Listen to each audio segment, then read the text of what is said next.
ओम शांति। अव्यक्त मुरली सीरीज में आज की मुरली है 1 मार्च 71 की। मुरली का हेडलाइन सिद्धि स्वरूप बनने की सहज विधि। सभी मास्टर त्रिकालदर्शी बने हो। त्रिकालदर्शी बनने से कोई भी कार्य असफल नहीं होता। कोई भी कार्य करने के पहले अपने मास्टर त्रिकालदर्शी की स्थिति में स्थित होकर कार्य के आदि मध्य अंत को जानकर कर्तव्य करने से सदैव सफलता मिलेगी, अर्थात सफलता मूर्त बन जाएंगे व संपूर्ण मूर्त बन जाएंगे। अभी जो गायन है कि योगियों को रिद्धि सिद्धि प्राप्त होती है, वो कौन सी सिद्धि? संकल्प की सिद्धि और कर्तव्य की विधि। यह दोनों ही होने से जन्म सिद्ध अधिकार सहज ही पा लेते हो। संकल्प की सिद्धि कैसे आएगी मालूम है? संकल्पों की सिद्धि ना होने का कारण क्या है? क्योंकि अभी संकल्प व्यर्थ बहुत चलते हैं। व्यर्थ संकल्प मिक्स होने से समर्थ नहीं बन सकते हो। जो संकल्प रचते हो उसकी सिद्धि नहीं होती है।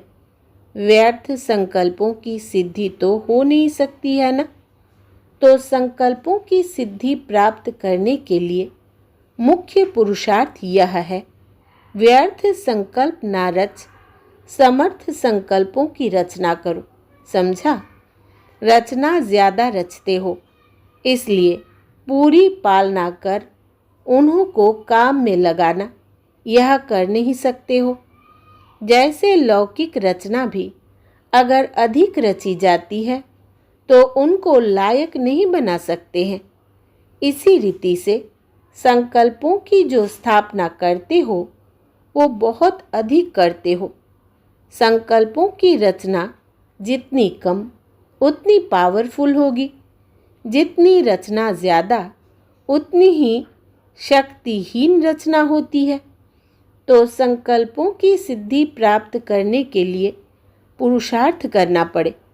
व्यर्थ रचना बंद करो, नहीं तो आजकल व्यर्थ रचना कर उसकी पालना में समय बहुत वेस्ट करते हो। तो संकल्पों की सिद्धि और कर्मों की सफलता कम होती है। कर्मों में सफलता की युक्ति है मास्टर त्रिकालदर्शी बनना। कर्म करने से पहले आदि मध्य और अंत को जानकर कर्म करो, ना कि कर्म करने के बाद अंत में परिणाम को देखकर फिर सोचो। इसलिए संपूर्ण बनने के लिए इन दो बातों का ध्यान देना पड़े। यह प्रवृत्ति वाला ग्रुप है, तो प्रवृत्ति में रहते इन दोनों बातों का ध्यान देने से सर्विसेबल बन सकेंगे। सर्विस सिर्फ मुख से नहीं होती, लेकिन श्रेष्ठ कर्मों द्वारा भी सर्विस कर सकते हो। यह जो ग्रुप आया है, अपने को सर्विसेबल ग्रुप समझते हो। इस ग्रुप में जो अपने को सर्विसेबल समझते हैं वो हाथ उठाए। अब जिन्होंने सर्विसेबल में हाथ उठाया है वो सर्विस में समय निकाल मददगार बन सकते हैं। माताओं की मदद से बहुत नाम बाला हो सकता है। जितने आए हैं उतने सभी हैंड सर्विस में मददगार बन जाए तो बहुत जल्दी नाम बाला कर सकते हो, क्योंकि युगल मूर्त बन चलने वाले हो। इसलिए ऐसे युगल सर्विस में बहुत अपना शो कर सकते हो। ऐसे कर्तव्य करके दिखाओ जो आपके कर्तव्य हर आत्मा को आपकी तरफ आकर्षित करे। माताओं का ग्रुप, सो भी ऐसी माताएं जो कि युगल रूप में चल रही है, उनको समय निकालना सहज हो सकता है। अभी भी समय निकाल कर आई हो ना। अभी भी आपके पीछे प्रवृत्ति चल रही होगी। जैसे यह बात ज़रूरी समझकर बंधनों को हल्का कर पहुंच गई हो, ऐसे समय प्रति समय अपनी प्रवृत्ति के बंधनों को हल्का कर सर्विस में जितनी मददगार बनती जाएंगी उतना ही यह हिसाब किताब जल्दी चुकतू होगा। तो माताओं को ऐसे मददगार बनने में ही अपनी उन्नति का साधन समझना चाहिए। सुनना और सुनाना दोनों ही अनुभव करना चाहिए। जैसे बाप मददगार बनते हैं, वैसे बच्चों को भी मददगार बनना है, वही मदद लेना है। जो ऐसी इस ग्रुप में शक्ति भर कर जाना जो अपने बंधनों को हल्का कर सर्विस में मददगार बन सको। नहीं तो इस सब्जेक्ट में अगर कमी रह गई तो फुल मार्क्स कैसे ले सकेंगे? लक्ष्य तो फुल पास होने का रखा है ना। इसलिए इस ग्रुप को खास ऐसी ऐसी युक्तियां रचने की ट्रेनिंग लेकर जाना है। भट्टी से क्या बनकर जाना है, समझा? सर्विसेबल और मददगार। घर में रहते शक्ति स्वरूप की स्मृति सदैव रहने से कर्म बंधन विघ्न नहीं डालेंगे। घर में रहती हो लेकिन शक्ति रूप के बजाय पवित्र प्रवृत्ति का भान ज्यादा रहता है। प्रवृत्ति में रहते हुए शक्तिपन की वृत्ति कम रहती है। इसलिए अब तक जो आवाज़ निकलता है कि कर्म बंधन है, क्या करे, कैसे कर्म बंधन काटे, यह आवाज़ इसलिए निकलता है क्योंकि शक्तिपन का अलंकार सदैव कायम नहीं रह पाता। तो अब इस भट्टी में अपनी स्मृति और स्वरूप को बदल कर जाना। इसलिए दो बातें सदैव याद रखना। एक तो चेंज होना है, दूसरा चैलेंज करना है। शक्ति रूप में अपनी वृत्ति और स्वरूप को भी चेंज करना, और जितना जितना अपने को चेंज करते जाएंगे उतना औरों को चैलेंज कर सकेंगे। इसलिए यह दो बातें याद रखना। जब सुकर्म करते हो तो बाप का स्नेही स्वरूप सामने आता है, और अगर कोई विकर्म करते हो तो विकराल रूप सामने लाना चाहिए। आप लोग स्नेही तो हो ना? स्नेही सदैव सुकर्मी होते हैं। कोई भी ऐसा कर्म ना हो, यह सदैव स्मृति में रखना। क्योंकि आप सभी सृष्टि के स्टेज पर हीरो एक्टर्स हो, तो हीरो एक्टर्स पर सभी की निगाह होती है। इसलिए अपने को प्रवृत्ति में रहने वाली ना समझ, स्टेज पर हीरो एक्टर समझकर हर कर्म करती चलेंगी तो कोई भी ऐसा कर्म नहीं हो सकेगा। जैसे साइंस की परमाणु शक्ति आज क्या से क्या दिखा रही है, वैसे ही साइलेंस के शक्ति दल में आप प्रवृत्ति में रहने वाली प्रमाण हो। वो परमाणु शक्ति है और आप लोग सृष्टि के आगे एक प्रमाण हो। तो आप भी प्रमाण बनकर बहुत ही सर्विस कर सकती हो। माताओं की तो बहुत मांगनी है। माताओं के कारण कोने कोने में संदेश फैलाना अभी रहा हुआ है। कई आत्माओं को संदेश न मिलने की जिम्मेवारी आप लोगों के ऊपर है। इसलिए इस ग्रुप को ऐसा ही तैयार हो जाना है। यह ग्रुप समय प्रति समय सर्विस में मददगार बन सकता है, उम्मीदवार है।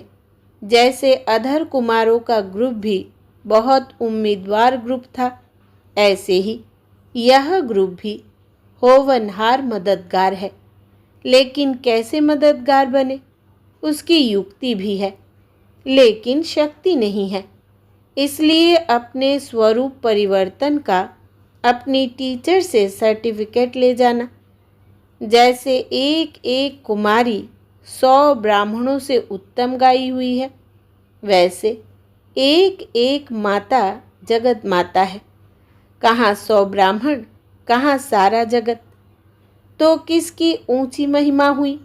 एक एक माता जगत माता बनकर जगत की आत्माओं के ऊपर तरस, स्नेह और कल्याण की भावना रखो। इसलिए इस ग्रुप को एक वायदा करना है। वायदा करने की हिम्मत है? कौन सा भी वायदा हो कि सुनने के बाद हिम्मत रखेंगे? सुनने के पहले हिम्मत है व सुनने के बाद हिम्मत रखेंगे। क्या समझती हो? जो भी वायदा होगा उसकी हिम्मत है। अगर कोई कड़ा वायदा हो तो फिर सोचेंगी ना। हर एक को यह वायदा करना है कि समय प्रति समय मैं सर्विस में मददगार और साथ साथ शक्ति स्वरूप बन विघ्न विनाशक बनकर ही प्रवृत्ति में रहेंगी। सहज वायदा है ना। विघ्नों के आने से चिल्लाएंगे नहीं, घबराएंगे नहीं, लेकिन शक्ति बनकर सामना करेंगे। यह वायदा अपने आप से सदैव के लिए करके जाना है। कोई भी प्रकार की आसक्ति है तो वहाँ ही माया भी आ सकती है। आसक्ति होने के कारण माया आ सकती है। अगर अनासक्त हो जाओ तो माया आ नहीं सकती। जब आसक्ति खत्म हो जाती है तब शक्ति स्वरूप बन सकते हैं। अपनी देह में व संबंधों में, कोई भी पदार्थ में कहाँ भी अगर आसक्ति है तो माया भी आ सकती है और शक्ति नहीं बन सकते। इसलिए शक्ति रूप बनने के लिए आसक्ति को अनासक्ति में बदली करो। जैसे आप लोग औरों को कहते हो कि एक दीपक अनेकों को जगा सकता है, ऐसे ही आप एक एक सारे विश्व के कल्याण के निमित्त बन सकते हो।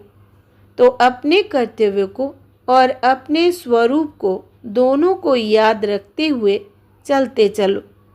ब्रह्मा की भुजाएं हो ना तो हैंड्स बनेंगे ना। अपने को ब्रह्मा की भुजाएं समझती हो? ब्रह्मा की भुजाओं का भी कर्तव्य क्या होता है? ब्रह्मा का कर्तव्य है स्थापना। तो ब्रह्मा की भुजाओं का भी कर्तव्य हुआ स्थापना के कार्य में सदैव तत्पर रहना। हद के संबंधों में आने का सिर्फ उन्हों को तरीका सिखाना है।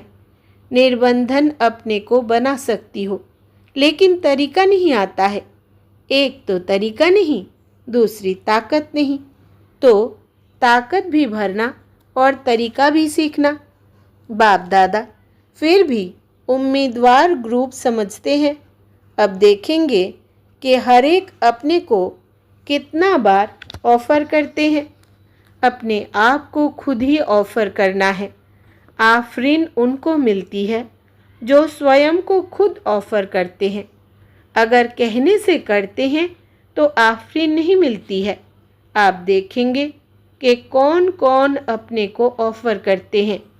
स्नेही तो हो, लेकिन स्नेही के साथ सहयोगी भी बनो। इस ग्रुप का नाम क्या रखे? नाम संस्कार होता है ना, क्योंकि परिवर्तन भट्टी में आए हो। आप लोग भी नाम संस्कार के उत्सव में आए हो ना। इसी ग्रुप का क्या नाम? यह है सदा सहयोगी और शक्ति स्वरूप ग्रुप। अब अपनी शक्ति कभी भी कम नहीं करना। अब अपनी शक्ति को गवा देते तो रावण भी देखता है कि यह अपनी शक्ति को गवा बैठे हैं, तो वो खूब रुलाता है। शक्ति गवाना अर्थात रावण को बुलाना। इसलिए कभी भी अपनी शक्ति को कम ना होने देना। जमा करना सीखो। भविष्य 21 जन्मों के लिए शक्ति को जमा करना है। अभी से जमा करेंगे तो जमा होगा। इसलिए सदैव यही सोचो कि जमा करना किया है, जमा कितना किया है। अच्छा, पूरी मुरली में से विशेष बात, कोई भी प्रकार की आसक्ति है तो वहाँ ही माया भी आ सकती है। आसक्ति होने के कारण माया आ सकती है। अगर अनासक्त हो जाओ तो माया आ नहीं सकती। जब आसक्ति खत्म हो जाती है तब शक्ति स्वरूप बन सकते हैं। अपनी देह में व संबंधों में, कोई भी पदार्थ में कहाँ भी अगर आसक्ति है तो माया भी आ सकती है और शक्ति नहीं बन सकते। अच्छा, ओम शांति।